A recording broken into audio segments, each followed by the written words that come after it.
few days ago, so many of us woke up to the rude shock of a woman who was being flogged on the internet, with her nudity being circulated all around. Now, what we'll be talking about today is how far can one go in the quest of justice or anger? And why do we still tolerate jungle justice in Nigeria? My name is Ifunaya Amafli, and welcome to Viewpoint.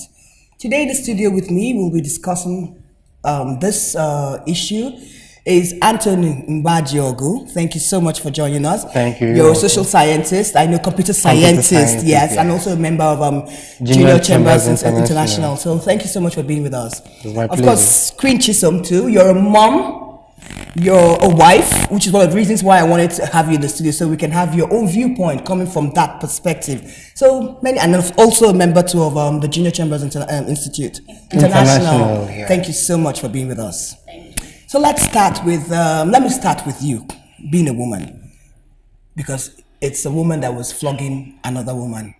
Why do you think women react that way to issues of infidelity with their spouses? Or rather, some women, because when I say women, it means I'm generalizing it. Okay. Well, some women, they've lost the priority. Because I think when you have this issue of infidelity, who you should seek answers from is the man, not the woman. Because it's the man that you made a commitment to. It's the man that promised you fidelity. Do you understand? Yeah. So, where I stand, I think is if you see a man, if you find your man cheating, you get answers from the man. You don't have business with the woman. But you know, women, we tend to fight other women, probably because we can. That's a better fight to pick With the other woman, Yes. as opposed, like you say, the Yeah. person who's your direct spouse. Yeah, maybe Okay. because it's a better and easier fight to pick, or it's because some women generally don't love other women. I think that should be the reason why it's like that. Okay. Like I said when I was introducing you, you studied computer science in school. How can we control what's on the internet? Because someone's life can just start and end at one moment by the fact that people can just upload anything they want. So how can we control that? I will first of all say that the advent of internet is nice, because on this particular issue and discussion today, without the internet, we wouldn't have known that such a thing happened. Yes. But now, you know, anything that have advantage do have disadvantage. I believe the better way is for the Nigerian Census Board to up their game. Okay. They should have a more synergy between them and the developers of those social media platforms, Okay. so that they can be able to monitor whatever anybody posts on the internet. Because I believe with that being on stake, there is every tendency that this kind of thing going to be controlled. Yes, the message they passed is quite commendable, but there are some part of the message that can make or mar a human being. So if such censoring is being, how will I say it now? If such censoring is being implemented per se, Yeah. it will definitely help. And you think you think it can happen that they can censor? Oh, it is. WhatsApp It is and very other things possible. like It is very possible, because even now, Facebook do censor. If you look at the link on Facebook where those videos we uploaded, they will tell you that there are some scary or sensitive content. Yeah, but what they do is that they just close it. They don't like remove it from the internet. Yeah, I know that I've seen one or two pictures where that is what I'm saying. And again, you know, such, they can do what? that's what I'm saying. Okay, you can easily report it. They see it as an abuse. Okay. If you feel that, oh, you've been abused, report that particular post. Okay. Definitely they will take it off. They'll take it off the social Off the media. social media. Okay, yes. great. We're talking about this incident that just happened of recently, but that's not really our focus, because we're trying to look at the whole picture of jungle justice. And then my first view of seeing someone killed or experiencing jungle justice was, I think, in 2012 when we had the young boys from Port Harcourt, University of Port Harcourt, the famous Alu 4, killings. Yes, Alu killings. That's it. Yes, the famous Alu killings. Why do you think we have that? And people stood there. They were looking. Nobody did anything. Whether you're part of the people throwing the stone but you're watching, you're observing. Making reference to this video we're talking about, there was a time the woman ran out of the house and there were people there and nobody stopped. Why do you think we have that mentality as Nigerians that we can stand and watch and see someone or see people getting abused, maltreated, and then nobody does anything? Well, I think it's because people, to some great extent, have lost confidence in the Judiciary process. Yes, the judiciary process. You know, you go to court or you go to police sometimes in the past, and you bring up a case. You're the one spending money. At the end of the day, the alleged criminal is out in the street in no time. Then, if you decide to take it to court, it will drag forever. So people just want to, let me just mind my business. If I go to police now, I know follow na 10K, you know, something like that. Yes. People don't want to involve themselves in reporting or, you know, because they don't believe in the system. I think that is the reason. And again, you know, people like to watch things. This is they'll start videoing with their Exactly. You see people that will be recording it, but nobody's taking any action, from, to try and protect the person. I think that's the reason, that I don't care attitude, the laissez-faire attitude about it. People don't want to get involved in reporting anything. They just go about their business. You know, the country is hard as it is already. People will be like, let me just mind my business, let me just go about my business. After all, if I report it, what will happen? Nothing. You understand? I think that's one of the reasons why people don't. So you're nodding. You think that's? Yes, I agree with what he said. It's a societal problem. I think it is. Yes. It's a societal problem because people lack the awareness. People lack the environment. And I mean the safe environment to operate on, in the sense that sometimes you may say, okay, let me report this case. You will see that you end up trying to even save yourself from even being the accused of a case you reported. Because I've seen where such things happen. Somebody reported a case to the police, they turned it upside down against the person. Okay. So people have lost total confidence both on the criminal investigation processes and the judicial process. And I believe that's one of the major reasons why we are having this problem. Okay. Do you think it's our orientation?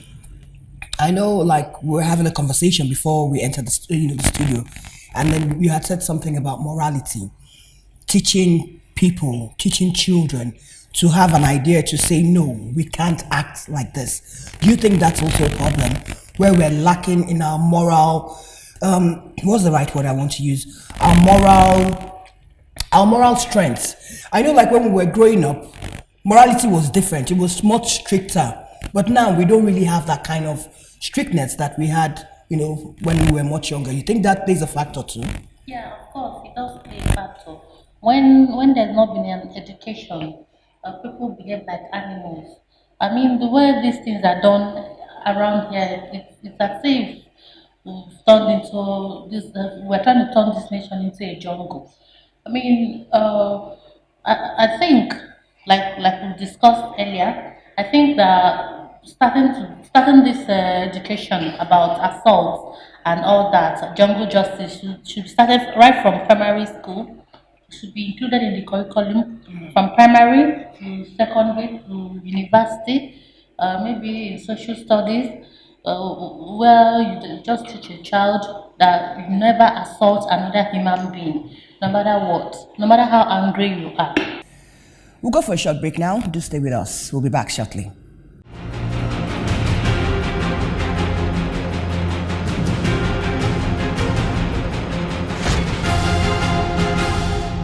Welcome back and thanks for being with us. It's Viewpoint and we're talking about jungle justice in Nigeria. Case reference is the most recent that went viral. And before the break, you were talking about morality and then the churches and the school, inculcating it into our school curriculum. What role do you think the churches too can play in issues like this, apart from bringing it into the school? The Bible says that teach a child the way he should go, and when he grows, he will not depart from it. I think where we started getting it all wrong is when parents are paying less attention to their children and words. You understand? I knew when we were growing up, 6 o'clock you cannot be outside. You must be at home. There are some certain things you cannot do. When you do them, you will be liable for the consequences. You understand? But nowadays you find out that most parents don't care where their children go to, who they associate with and all that. You know, sometimes they associate with a group of people who are smokers and they will join. And when there is no guidance, when there is no law, definitely frustration will take over common sense. You understand? Okay, I like that word. Frustration will take over. I love that word because I think that's what you see when you see jungle justice. Yeah. Frustration is actually taking over. The normal common sense of every human being. Where everybody focuses at the beating issue. That has happened. Let's look at another phase of it. What's next? If one finds themselves in a position like this, there were instances where people said, I for one said, how come she's not reacting? You know, if you had watched the video, how come she's not fighting back? How come she's not? Because in my mind, I'm like, we die here. You know, how come she's not fighting back? What would be your advice for people? Maybe let's start with you as a woman. What would be your advice if you've watched the video, I'm sure? Yes. Good. So actually, the woman didn't react. So what would be your advice for people like that? Do you fight back? Do you play calm like her? What should have been the right thing to do in a scenario like that? Well, you all know that two wrongs cannot make a right. So the best thing to do is to find safety, run to safety. If you find yourself in a case like this, where you're being alleged, you're the alleged criminal, and the jungle justice is about to be done to you, well, you try to run for your life first. You don't have to fight back. I mean, when you fight, you are just as strong as the other person. But would you call that self-defense? Yeah, you could call that self-defense, but who knows how it will be twisted at the end. So it's best to run, to live to fight another day. You run and report. That's the best thing to do. I think she did right. By just standing there. Yes. Oh my God, I need God's grace to do that. Anyway, let me ask you as a guy. What do you think? Because I was worried that the husband was there. The alleged husband was there. He was the one who invited the lady into his home. She didn't just drop there. And he stood there and did nothing. And for me, I found out, why would I want to be with someone who at least should be able to protect or defend me? What do you think the reaction should have been for the husband that was, or the alleged man? In this kind of situation now, nobody can actually see what actually brought about all this. Yeah. We don't know if this is a setup. We don't know it's just a mere coincidence. Maybe the woman must have been coming before, but that day she met her doom. But as a man, you are the one that invited this woman to your house. I was actually expecting, because we as Africans, we as Igbos, man is always the head. And most of the times when a man talks, everywhere comes. I was actually expecting that the man would have reacted and asked those people to stop beating or torturing the woman. Or even at that point in time, put up a call to police. If the people around are not doing anything to help the situation. Because in such cases, there are sometimes, if nothing was being done, that woman's life might have been taken away. So as a man, I was actually expecting that he would ask those people to stop, or even fight for the woman, because he was actually the person that brought that woman to the house. Which is what I would have expected. They would have fight, even if he asked them to stop and they refused, he would have applied some force to make sure that this woman is being saved from this disgrace. Because definitely, since he did not do what he's supposed to do, this is where it has landed. And I always said this since this issue started, this man should never go free. He's in fact the number one culprit on this particular issue. You agree with that too? Yes, I do. Not the woman. And you know what I found ironic is, the person who was doing the beating has really no business with she's not the wife, it's not her husband. So how can someone in layman's drink Panadol for another person? So she's drinking the Panadol for. But the wife was there, the husband was there. They were what She was employed to beat, to flog. That's her official job description, like a But flogger. the others were there watching. They are complete. So you think, but his emphasis is like the man should also be part of it for violating. Oh, definitely. Apart from violating the agreement, apart from violating the agreement he had with the wife, Yeah. he was also the main person that brought that woman out for that kind of assault. Because if that he did not bring the woman to the house, Yeah. something like that wouldn't have happened to the woman. Okay, on that note, let me ask you this question. In your head, do you think it's possible that that could have been staged? It's possible. You know, I like what he said. He is the one who invited her there. I know the case is still ongoing and the police is still investigating. The good thing is that they've been arrested, all three of them, the husband, or the alleged husband, the woman, and the flogger. And the alleged wife? And the alleged wife, because there's so many stories. They're married, they're not married, they asked for a certain amount of money, it wasn't paid, and that was why, yes. You know, I think that was actually in the police report that she asked for a certain, in the police report directly, she asked for the sum of 60,000 naira, which they refused, which she refused to, the floggee, let me call her which she refused to give them. And then that's when they went ahead to release the videos. So now that you've said it, the man too should be, held liable. Do you think that it could have been a conspiracy set up? Things they do, okay, let me lure this woman. And then apparently they met on Facebook. So that's the story the police had released, that it was a Facebook friend invited her over to the house. Because do you think there could have been a conspiracy attached to this? Of course, there's 80% chance that this is a conspiracy. I mean, if not, why didn't the man help to save the woman? If it's not a conspiracy, if it's not a setup, why didn't the man do anything about it? Why didn't he just try, even if he could have done something to save this situation? So it looks like a setup to me. Let's just make sure she gets naked and put her picture up. If she didn't bring the money that we're going to ask her, it looks like a setup to me. Okay. Now, well, we talked about, jungle justice. Do you think it's because people don't actually believe or trust our judicial system, in the sense that they feel if they, take it to the police or go to court, they might not get redress? So which of you wants to go first? People believe that going to police or going to court might not be a perfect solution to the problem, which is actually wrong. You understand? Sometimes when such a thing happens or somebody trample on your right, you report to the police. You will find out that this person actually did something that is punishable under the law.